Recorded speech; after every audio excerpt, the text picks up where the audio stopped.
You're listening to the Paranormal Peeps on the Darkcast Network. Come to the dark side of indie podcasts with the Darkcast Network. We have cookies. Between the realm of the dead and the journeys of the living, join Josh, Jamie, and Elisa as they delve into the vast world of the paranormal and breathe life back into the history of the departed. Hey, everybody. Welcome back to the Paranormal Peeps podcast. Woo-hoo! We're so excited. I don't believe you. As you can tell, we've got a full table again. We do. It's like almost a Christmas miracle. Oh, shut up. Oh, my goodness. We've got a great episode lined up for you guys tonight. But before we get to that, we've got an event coming up in October we want to tell you about. We do? We Only do. on October, Friday the 13th. Oh, we do. Benson Grist Mill. Yes. So we got a paranormal investigation. And before the investigation, we got a little bit of a costume contest going on. We do? Yep. Jamie, you're acting so surprised. I know. I'm hearing it for the first time, apparently. I don't know how that's even possible. I know. Bad memory. But yes, we have a public investigation. You can find tickets on Eventbrite, or we have the link on our social media pages. You can go buy your tickets there. So we are over halfway sold out. Sweet. So they are going, and I figure as time draws near for the investigation that they will go quick. So get them while you can. Yeah, exactly. We will not be opening up more spots. And for people who have been wanting to investigate on their own, this is a perfect opportunity because there's no groups that are being led.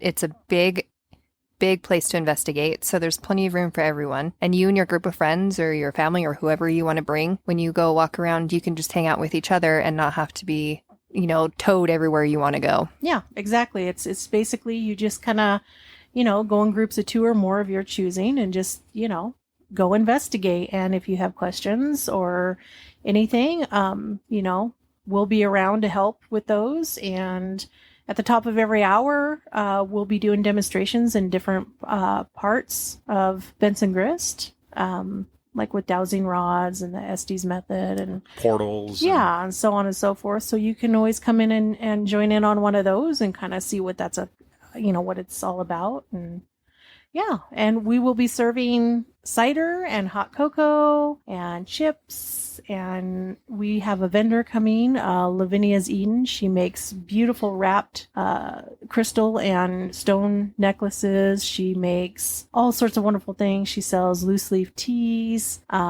She does amazing work, guys. So bring your monies because she will be a vendor there. So Absolutely. yeah, it'll be a good time. It's going to be a lot of fun. So come on out, find the tickets on Eventbrite, and we will see you guys in October.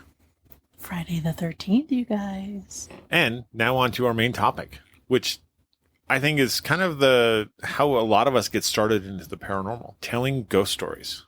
And having our own experiences. That too. Yep. That too. So we are going to we're going to actually share other people's ghost stories, their true encounters that they've had. So who wants to start us off? Well, I have some. I think we all have some. So some of my encounters are from a couple of different books of experiences. And I have one that is just in like Ogden, Layton, Brigham City, those kind of areas in Utah. So our local stories. Local stories. Nice. So some of these you may have heard of if you're from here, and some of these you may have not. And this one is from Making Sense Emporium. So Making Sense Emporium is this cute little shop, right? And it's with a bunch of older buildings that have held various types of businesses throughout the years. And it makes sense that the stories of paranormal activity are much more interesting.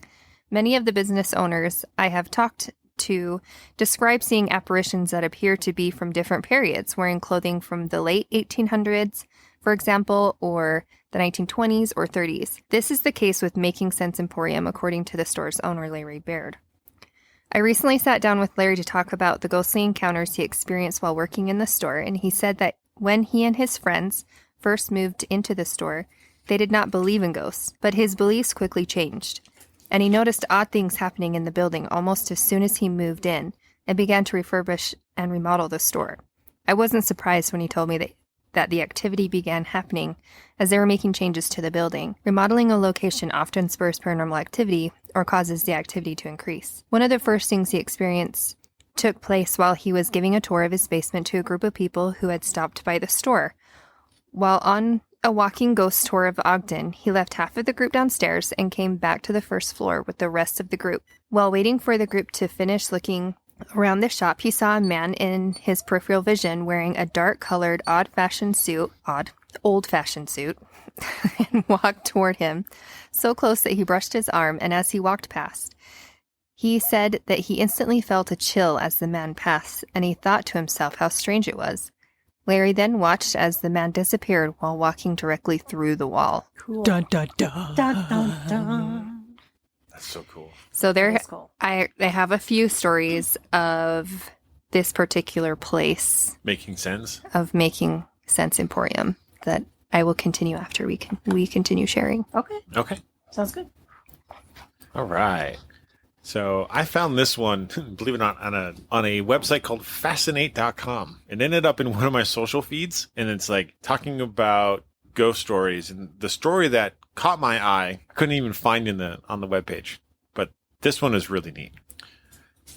Okay, so this is kind of creepy. I'm an adult who doesn't believe in ghosts and such, but then I think of this experience and wonder what the heck is wrong with me for being so stupid. I'd hardly call it an imaginary friend, but when I was around 12, I lived with my brother and his family. We moved to a new home, and one of my nieces, who was about 4 or 5, would always avoid a certain corner of the house because she was scared of the Green Lady. The Green Lady was pretty much always located in the same corner in the family room, but on a couple of occasions she'd move. So my older niece, who was about 9 at the time, would pick on her little sister and throw her toys into the corner. My little niece would avoid it like the plague. Then one day, her big sister pushed her into that corner. I swear, never in my life had I ever heard such a blood-curdling scream. Never again have I yet, and I hope never to hear that kind of scream again.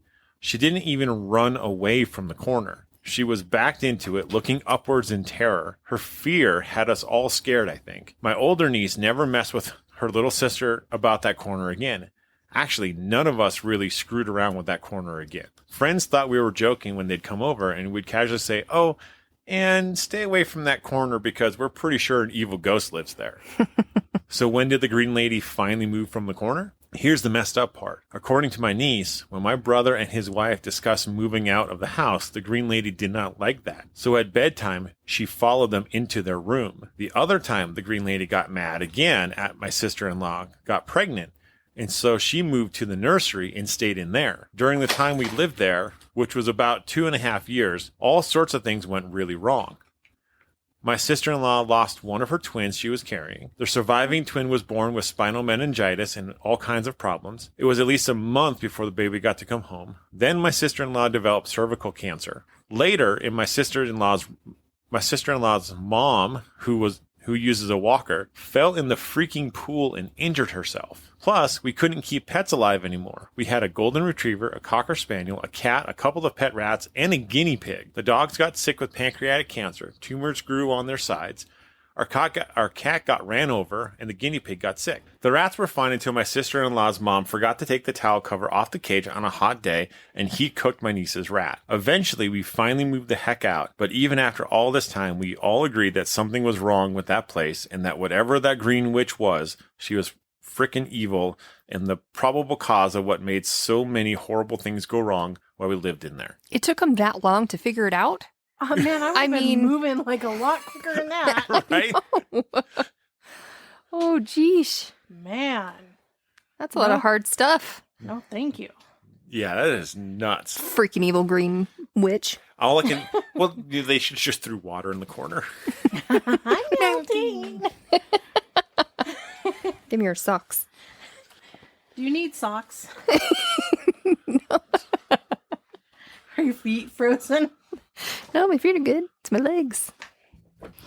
Okay, so this one that I have is from one of my favorite books, and I've had this for a long time. It's So- well worn. Yeah, Well, I mean, kind of, not really. Well, she let me borrow it, and then I ended up buying one myself. Yeah, because it was just that good. Yeah, she liked it so much that she bought her own copy. But this one is basically the editors of USA Weekend put together just a bunch of people who wrote in with their ghost stories and experiences that they've had. So these are all supposed to be true. That's kind of cool. So they almost like notes to the editor, but in Yeah. the paranormal sense. Yeah, so they had so many of them that came in that they decided, hey, let's put a bunch of them together and let's make a book. Yeah, and that's what they did. That's a pretty cool idea. So they called it I Never Believed in Ghosts Until ... Yeah. 100 real life encounters. And we're going through all 100, folks. No, not quite. But so I haven't read this book in years, but there are 2 stories in here that I still remember because they really stuck out in my mind. So I'm going to share one of these. Cool. So this one's called A House in the Woods. See, it's already good. Dun, dun, dun. Hansel and Gretel. Yeah, this one isn't like creepy. This one's just kind of, I don't know. It's kind of sweet and sad in a way. Yeah. It's something I could see myself doing because when I was young, my grandma used to take my brother and I back up into the fields and into the woods, and there was this old cabin back there. And Tell us the story. You took me to that cabin. I took Josh to that cabin when we met for the first time in person. We walked back to that cabin, and it's all collapsed and stuff. But anyways, this is what it reminds me of, the story. As they crept through the dense bush, the 2 girls clung tightly to each other. The fear and excitement growing within them threatened to burst forth in nervous giggles. They had talked of nothing but this adventure for a month. Since the day they had unexpectedly discovered the little house in the woods about a mile from their grandparents' farm, they had been anticipating this daring odyssey. They just knew the place was haunted. They wanted to explore the interior, yet dreaded what they might find, or what might find them. When they had first come upon the house, they had run away from it. With faces and hands scratched and burrs all over their socks, they had breathlessly arrived home, only to wish that they had stayed and explored their discovery. They had heard a noise upstairs and had not made it past the front porch. Kathy had just celebrated her 14th birthday. Somehow she felt that her childhood was vanishing, and she desperately wanted one great adventure to tuck into her memory before she headed down the path to adulthood.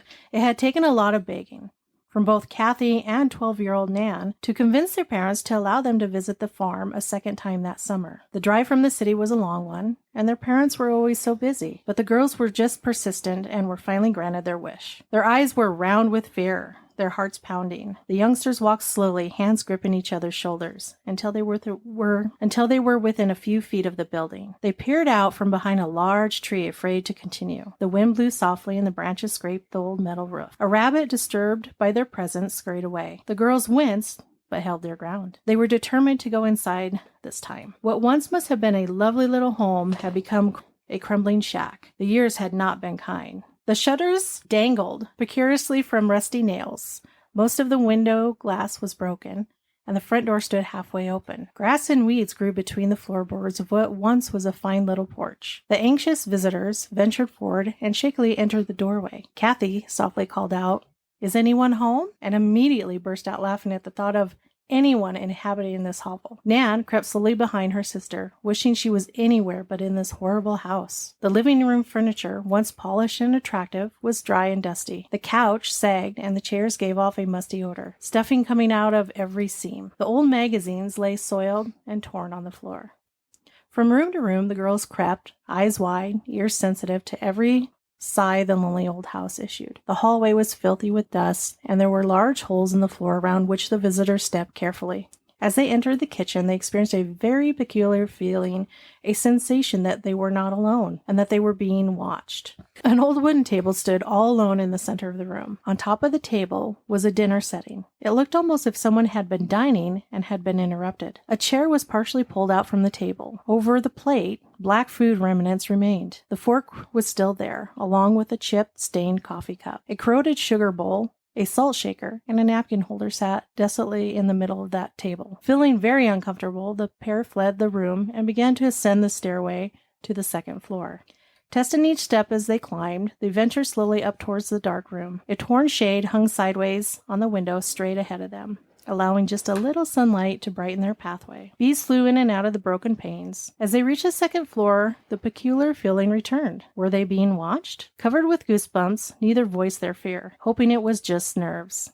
Quickening their pace, they entered the first room they came to. What should have been a very pretty brass bed stood in the corner, an old, filthy patchwork quilt on it. There was a mirrored dressing table upon which a rusty metal hairbrush and a broken vase sat. The mirror was cracked and had turned a gold color. The girl's reflections were distorted, barely recognizable. In one corner, several cardboard boxes had decomposed, and the box fragments and their contents had formed a small smelly heap on the stained linoleum, which was cracked and peeling away from the floor. The offensive odor drove them from the room and into the other one across the hall. The first to enter, Kathy, made a guttural sound, and her hand flew to her mouth. Hearing it, Nan stopped dead in her tracks until her sister slowly motioned her in. They were both stunned. An old wooden rocking horse in the middle of that room was rocking back and forth. It was going fast, as if a child had just jumped off of it. Their knees felt weak.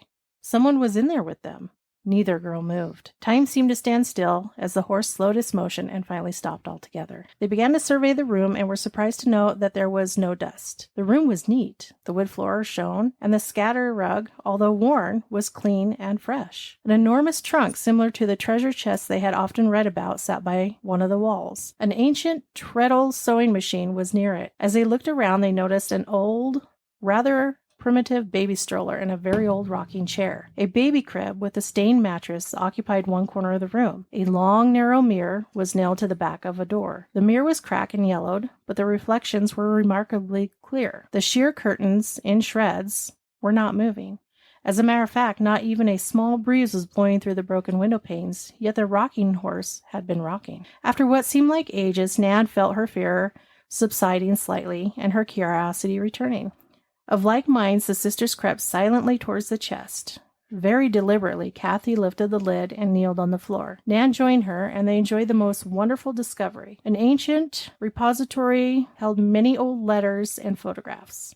Temporarily ignoring the rocking horse, the trespassers were transported back in time as they examined the pictures. As they began to read the letters, they found that they had to strain their eyes and even improvise a little, as the ink had faded and smeared. Obviously written during a war by a weary soldier to the woman he loved, the letters contained a tiny piece of history. Although the snooping girls felt a little guilty for their invasion of privacy, the remorse was not heavy enough to stop them. The words on the stained, faded paper were from the heart. He had missed her so much, and he was so afraid he would die and never see her again. He had received the pictures of their little son and was amazed at how he had changed. Why was he so thin? Kathy and Nan imagined that the man who had last lived in this house was once a young soldier who had written those letters to his lady love. The sisters took turns reading them aloud to each other. Kathy began reading a letter written in a woman's handwriting. She read it aloud in the beginning, but soon began to read it silently as tears slipped down her cheeks. Nan kept asking her what was wrong, but Kathy was not to be interrupted. When she had finished, she handed the letter to her sister. Eventually, the soldier's wife had written the agonizing words to inform him of their little son's tragic death at the age of 3. He had developed pneumonia and had passed away. The joy of finding the pictures and the letters ebbed as the girls became emotionally involved in the anguish this couple must have faced. Kathy sadly reached into the trunk and withdrew a yellowed and very dry folded parchment. As she opened the parchment, it fell apart where it had been folded. Piecing it together, she realized it was a very old telegram. It simply stated that the soldier's wife was dead. She had taken her own life. That poor man. First his son, and then his wife. Nan placed the pieces on her lap as she read the words in the strange large type, unconsciously smoothing the pieces of paper with the palm of her hand. Without speaking, the unhappy pair placed everything back into the old chest, closed the top, and stood up to leave. They had no right to be there. They wanted to go home. As they headed towards the door, they both glanced at the old rocking horse.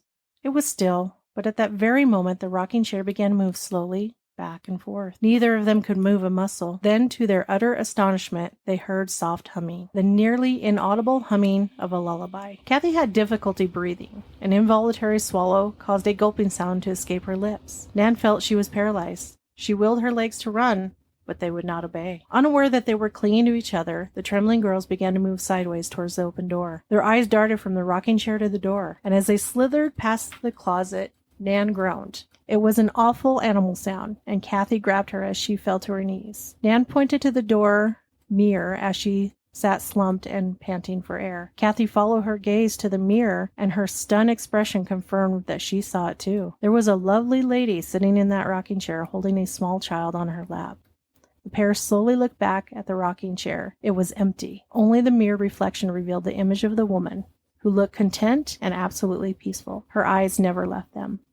On their feet in seconds, fleeing in total terror, the sisters went down the steps 3 at a time. Leaping through the front door and over the front porch, they ran like frightened deer until they could no longer control their legs. They collapsed under a big tree, gulping huge mouthfuls of fresh air. The house was out of sight, and the birds were singing, and the bees droned around them. Oddly, neither girl wept.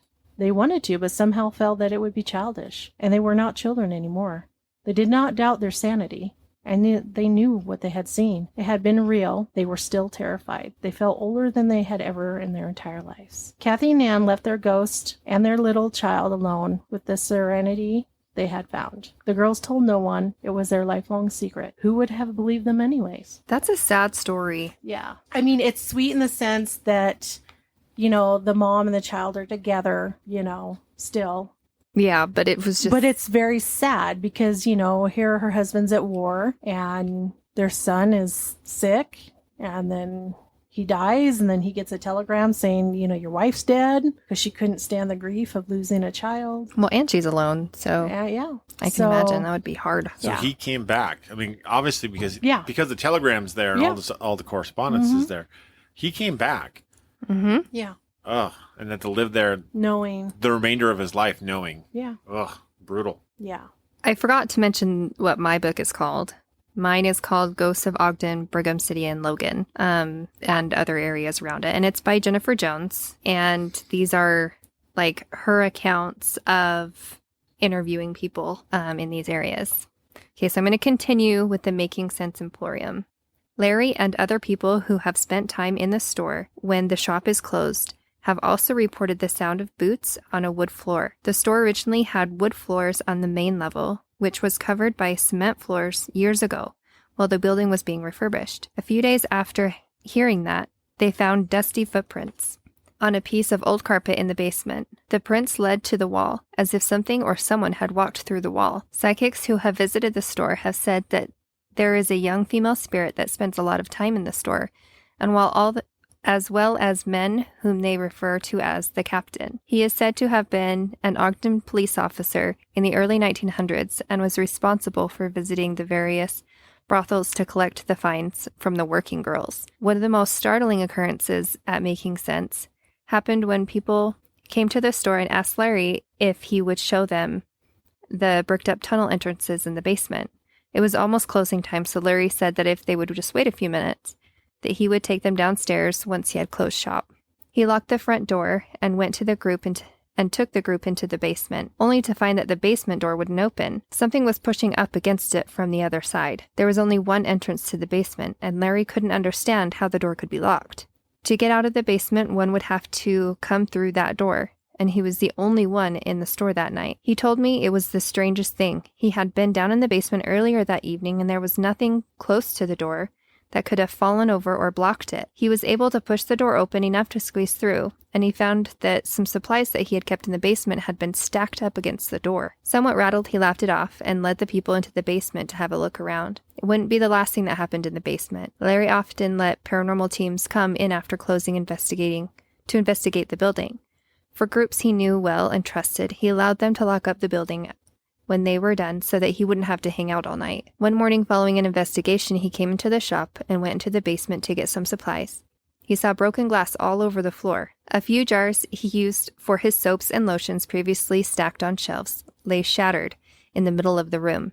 Larry immediately called the person in charge of the group to complain. He told me that he was shocked because he had known this group for some time and he had never had any problems with them in the past and didn't think that they would damage anything without at least leaving a note or cleaning it up. When he asked the director of the team what had happened the night before and why the basement was such a mess, the man told Larry that they had left the store in the condition they found it.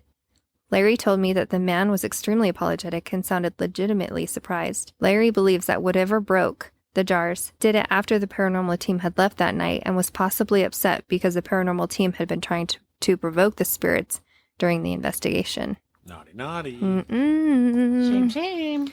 Can't be doing that crap. Nope. All right. On to The Ghost of Oxford Milford Road. Okay, that's a name. Right? So this is written and edited by a man by the name of Brad Culp. I hope I said that right. When Brad Culp was a student at Miami University in Oxford, Ohio, there was a rumor that the town was one of the most haunted places in America. When Culp started on Campus magazine, he couldn't wait to write about several of the area's most famous phantoms. Not long after his story published, though, he kept finding himself thinking about one ghost in particular, the ghost of Oxford Milford Road. As the story goes, many decades ago, probably sometime in the 1940s, there was a young man courting a young woman in the rural part of town. Because the woman's parents didn't approve of the match, each night he visited under the cover of darkness. After her parents went to bed, the young woman would sneak out of her farmhouse and flash the lights of her parents' car 3 times. Then the young suitor would ride his motorcycle down the road. One night, he took the turn right before her house a little too sharp, says Culp. The motorcycle went one way, he went the other. His injuries were so severe that he did not survive. Rumor has it, however, that his love-struck ghost still haunts the stretch of Milford Road. Curious, Culp, his girlfriend, now his wife, and a friend decided to head out there one night to see if they could verify the tale. His girlfriend was worried they'd be completely freaked out. She believes more in that stuff than I do, Culp says. But he was mostly concerned that his suspicions that none of this was actually true would be confirmed. On this particular night, as Culp passed the abandoned farm, an idea came to him, and he pitched it to his girlfriend. How could she not say yes? Though reluctant, she relented, and Culp turned a short way into the farmhouse driveway. He killed the engine and flashed his lights 3 times. No joke. There was a single headlight that appeared 3/4 of a mile down the road, Culp says. You saw it start to come, going pretty slow. It kept coming and coming.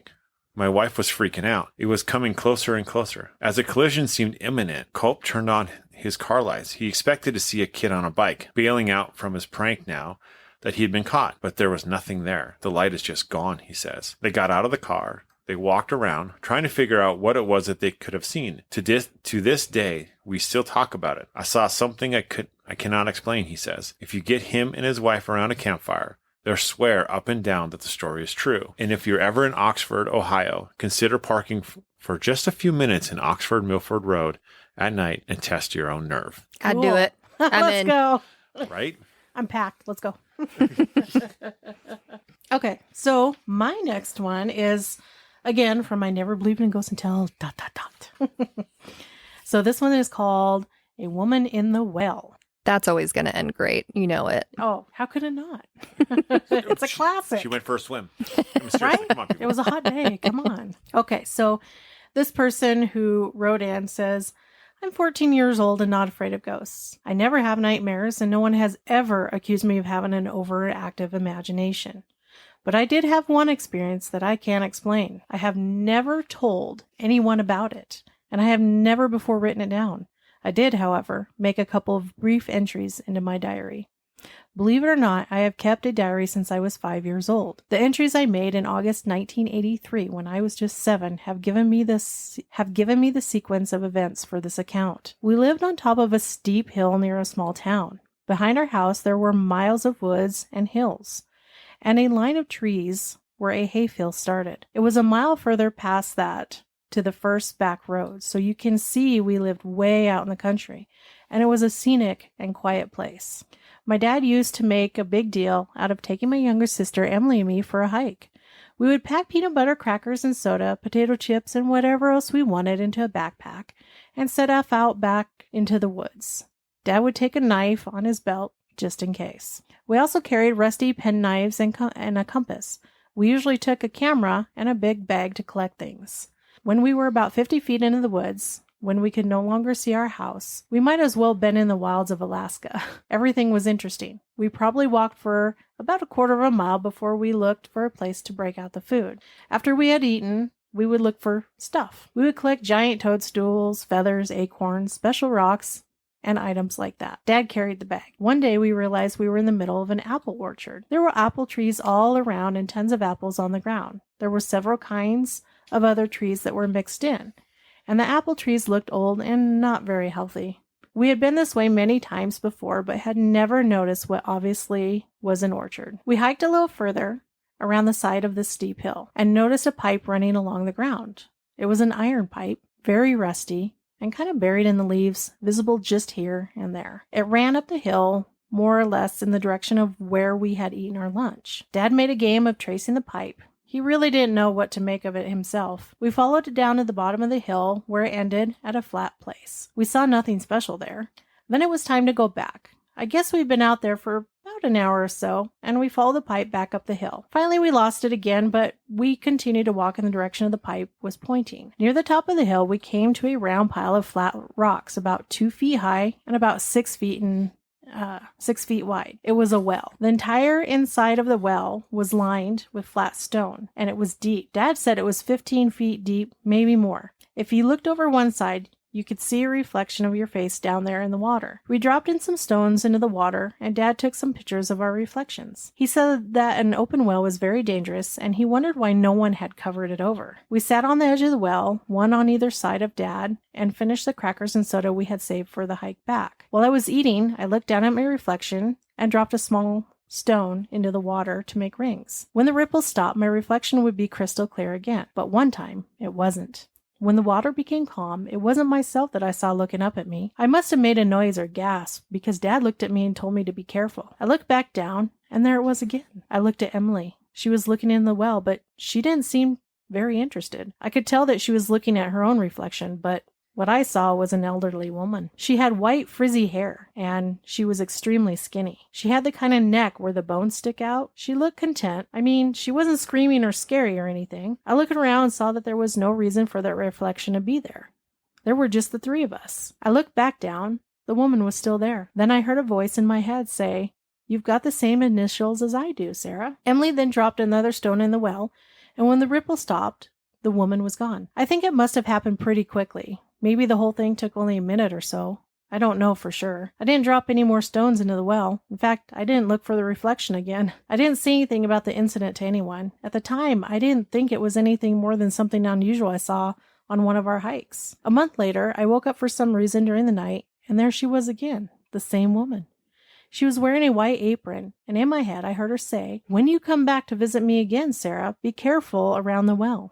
She was just standing there at the foot of my bed. Even though she didn't say so, I knew she was the owner or the wife of the owner of the orchard. Even after she faded away, I could smell apples. She seemed at peace and kind, and I wasn't afraid, but she might have been there for about a minute, and then she faded away. That was the last I ever saw of her. We never hiked in the direction of the well again, and about a year later we moved to another town not too far away. I guess there were always ways to research just who owned the property years ago, and I know I will someday. I bet that someone with my initials lived there in a house that was torn down about 100 years ago. Maybe she knew what she was talking about when she told me to be careful by the well. Cool, creepy cool. That'd be cool. That would be awesome. That would be really neat. Also terrifying. Yeah, I mean, in a way, sure. That's always been one of my biggest fears is looking into a reflective surface, right? Oh, and a seeing- mirror or Yeah. water or something like that, and seeing either something else there Yeah. or something behind you, right? Yeah. It's a typical horror movie, like freak out, but man, That's what instills that fear in you, is watching those sort of shows and movies. Well, what's that one with the girl that comes, her hair... The Ring? The Ring. So me and my friends back in the day, we watched that movie and we went out into Payson Canyon. And in Payson Canyon, there's a place called Beer Can Flats. And in Beer Can Flats, go a little bit ways behind the trees and there's just this well all by itself in the middle of these trees. Like, well, there's a clearing. Right. And the well is like in the middle of it. It looks really random. Yeah. So I left my friends, and most of my friends are guys. So I left my friends, and there were some girls there too, but I went and hid behind the well. And at the time, it was like when the bottom under half of your hair was like black and the top half was blonde or whatever. Yeah. So my hair was like that, and it was really dark, and it was really long, and I had flipped my hair over, Oh, jeez. and I hid behind the well, and I screamed, and my guy friends come running like, I'm going to come save you, right? You know? Right. And here I am, and I was a dancer, so I could move like in odd positions. Yeah. So I get up on the well, and I just start creepily moving with my head forward, and my hair's flipped over, and all my guy friends screamed and booked it running. They're like, you're on your own. Yeah. We're out. We're done But- with this stuff. But what was crazy though is as I was coming out, I was laughing. Normally I'm not scared about, being by myself at night. But at that time, like I was walking out by myself and I heard something super creepy, not human. And I am alone Oh. and there's nothing else out there. And so I actually start running because something got me. Oh my gosh. So I don't know. That's That's it a was little cool. karma. I know, Reap right? what you sow. They were like, "You think you did a good job? What's this? Watch this, sucker." Oh, that's funny. Okay, so my next one is from the Browning Theater. The Browning Theater is a very large open room in the main entrances at the south end of the building and a large stage at the north end. The wall that faces the train tracks has a few large windows that at one time looked directly into the train platform. Today, that area is enclosed and is referred to as the theater annex. We walked further into the theater and headed toward the stage, where people have reported activity, mainly seeing shadow figures and hearing voices and footsteps. We stood near the stage for a few minutes, acclimating ourselves to the natural sounds of the room, such as the AC systems, the noises from outside, and the sounds of the old building makes when it settles. To our left was a door that opened to the theater annex, and it was propped open. We thought we heard footsteps in the annex, so we headed in the direction to see if another member of the team was in the area or possibly outside of the building, walking along the tracks. When I got farther into the annex, it was as if the area had an electric charge, like I had stepped through a wall of static electricity. The hairs on my arms and on the back of my neck stood on end, so I immediately stopped and just stood there. I looked up from my EMF meter and saw that what appeared to be a shadow figure. It was shaped like a man, about 6 feet tall, and it moved away from us as quickly toward the south wall and disappeared into the darkness. Robert, a member of our team, and I immediately took off after it, but by the time we got to the annex, there was nothing there. The former train platform was dark and silent, leaving no evidence of what might have been and what we had just seen and heard. One of the best stories of ghostly activity in the Browning Theater comes from the Union Station's longtime handyman, Jared Whitaker. Jared was charged with securing the building each night after all the employees and volunteers had left. He's also the one who stayed with the various paranormal teams that had been given permission to investigate the building, and I enjoyed listening to his many creepy tales over the years. When I asked Jared to tell me the spookiest thing he'd experienced at the station, he immediately said it happened to him one night after he had locked up the building and headed home. Jared told me it was a little after 10:30 p.m. and he was about halfway home when he received a phone call from the alarm company letting him know that the alarm for the lobby door had gone off, and someone was apparently walking around the lobby. He turned his car around and headed back to the station, only to find that no doors were open or unlocked, and there were no signs of forced entry, and he couldn't see anyone inside the lobby. He got back into his car and again headed for home, making it about to the same point he was before when he got another call from the security company that the same lobby door alarm had gone off again. This time, he thought he'd better check it out more thoroughly. Someone must be inside that building. He stopped to pick up his dad, and they returned to the station to clear the building together. When Jared and his dad got back to the station, they started on the second floor, checking the hallways and the rooms to make sure no one had gotten in and was hiding. After they cleared the upstairs, Jared's dad went outside to walk the perimeter of the building, make sure no doors had been forced open and no windows were smashed. Jared went to the main floor to set the alarm, and as he was getting ready to enter his code, he said he heard the door shut on the north side of the building, in the direction of the Browning Theater. His dad was waiting for him just outside the door closest to the alarm keypad, and Jared motioned for his dad to come inside. They headed toward the Browning Theater, and he said that as they stood just outside the theater, they both heard what sounded like a couple of people running outside the theater. Jared immediately ran into the theater, and his dad ran outside and headed toward the back exit just in case they exited the building from the area behind the stage. Jared said that when they got into the theater, it was completely silent. He met his dad at the back door and realized that there was no way anyone could have been in the building that could have gotten out without being seen. Jared said that they headed home, and just as they pulled into the driveway, his phone rang again.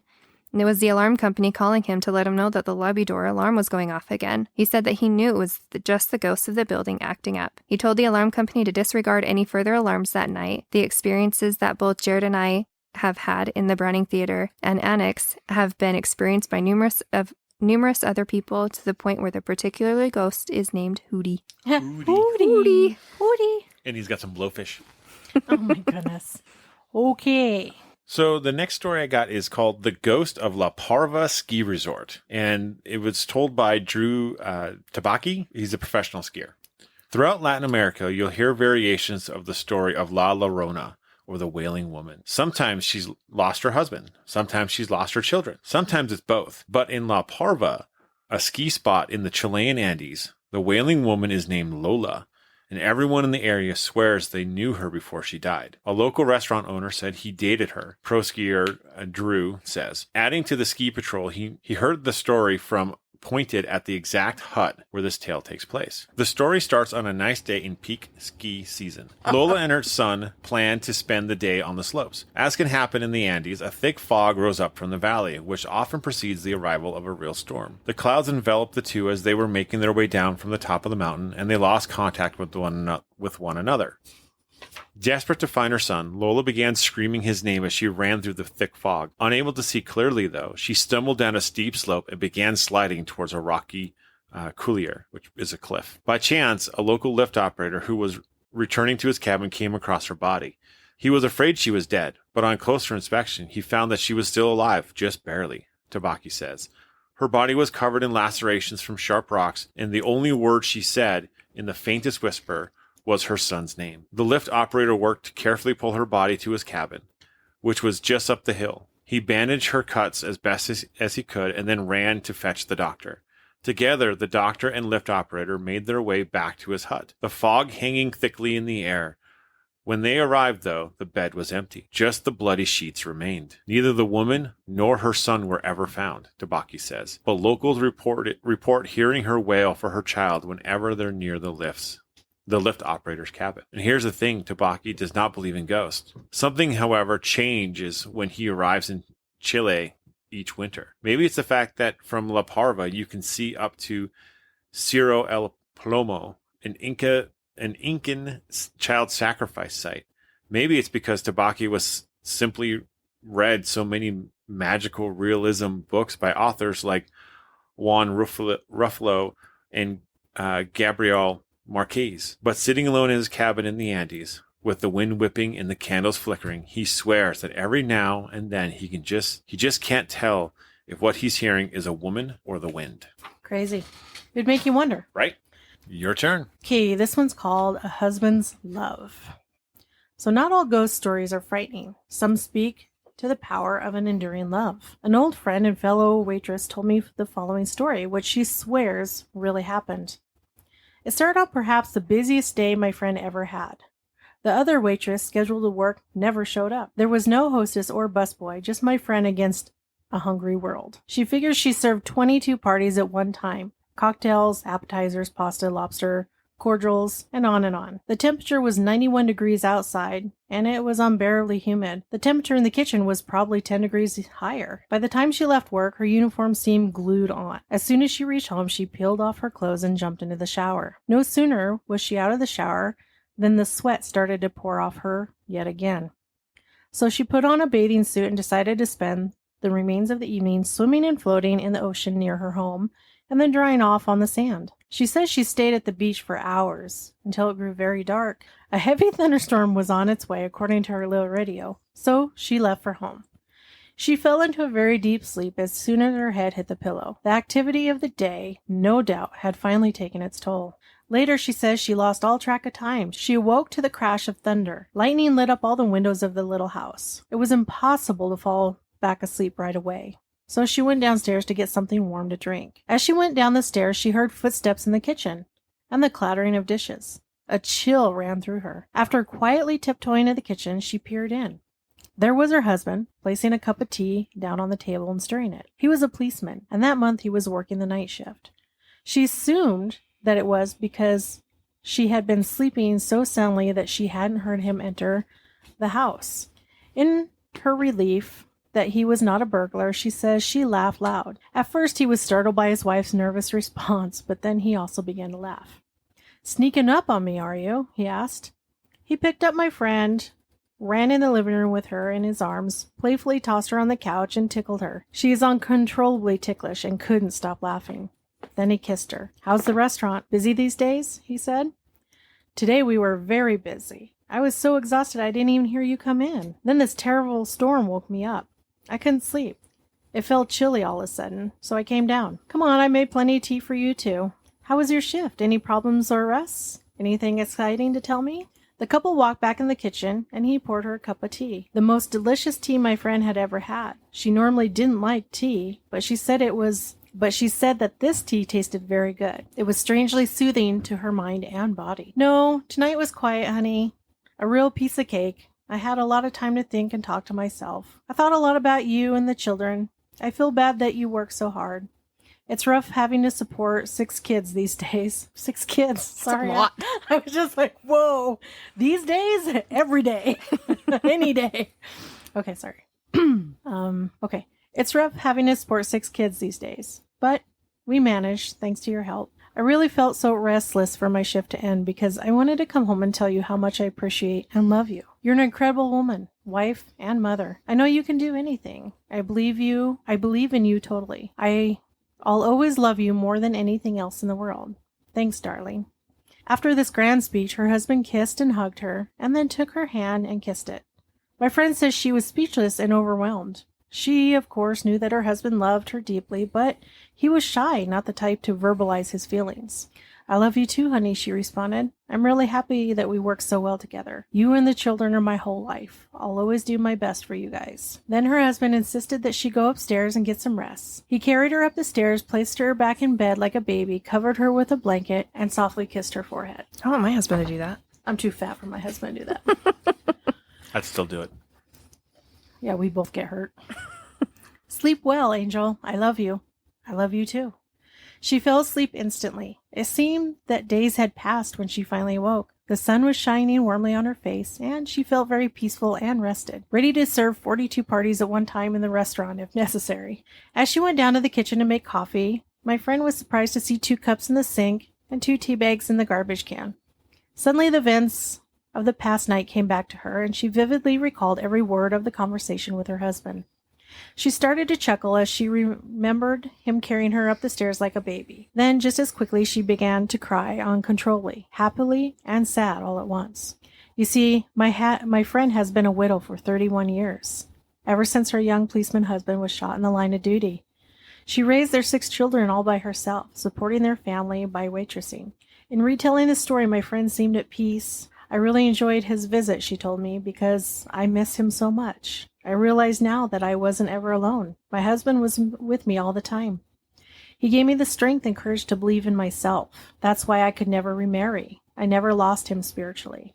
Last night," she continued, "he came to tell me this himself, so that I'd know without a question or doubt that together we survived this physical separation and brought up our children with the greatest love and concern possible. Nothing could ever separate the 2 of them.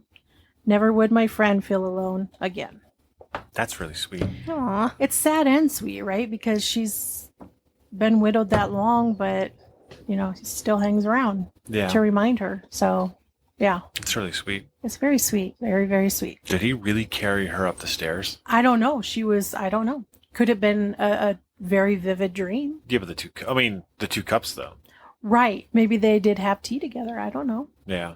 It's hard to say, but it's kind of a powerful story. It is. Yeah, Probably in a moment that she needed it the most. exactly.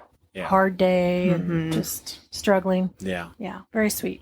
So now it's time for our latest segment of our podcast, the cookie of the episode. Yay, cookies. No, Which, I gotta say, Jamie makes some amazingly delicious cookies. Yes, she does.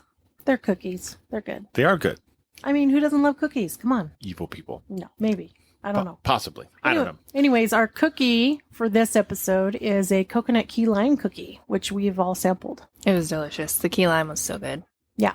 It was really good. The neat thing about the cookie is it started off coconutty and then it finished with the lime flavor. Mm-hmm. Yeah.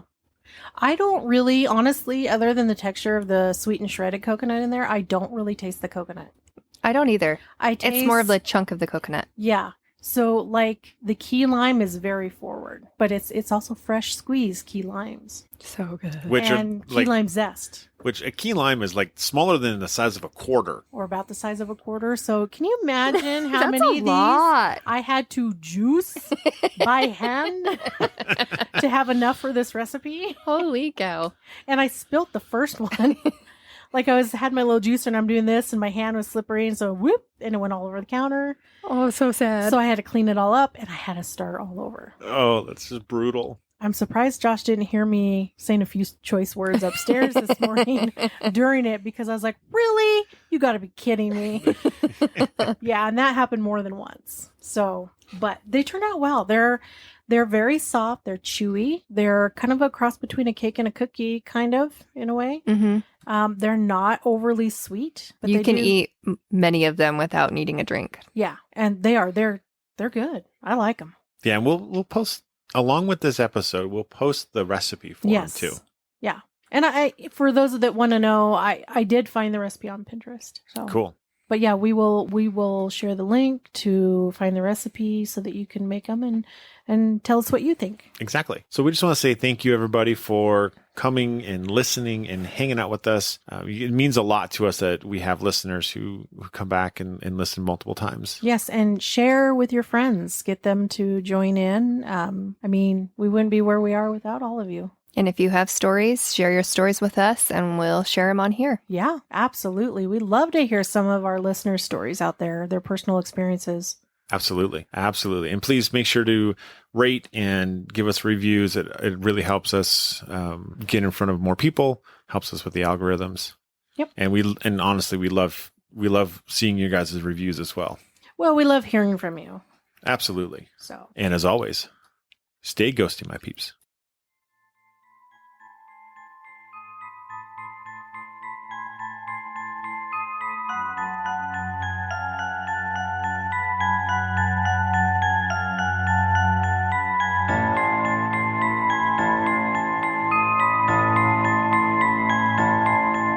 She was frickin' evil, and stupid phone. Did you know you said a bad word? you know you said cockroach. What? Yes, you did. A cocker spaniel. I know. No, but you said cock and then you said cat. you said cat. Oh my gosh. I'll laugh at that when we play it back. Okay. Clung tightly. Sure. Let me start over. So you're saying I need to go get a doll. That's what I'm saying. The show upstairs.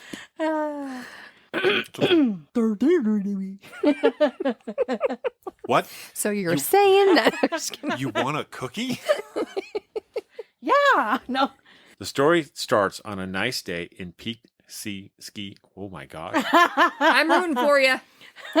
We're gonna eat cookies and root for you. Thanks. Silently. You got this. A Harry.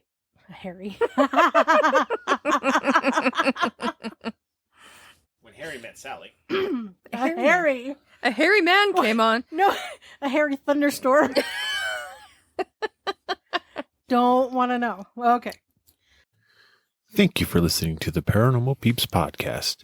You can find us on social media at Twitter at CPR Paranormal, on Facebook at Paranormal Peeps Podcast and Cold Spot Paranormal Research.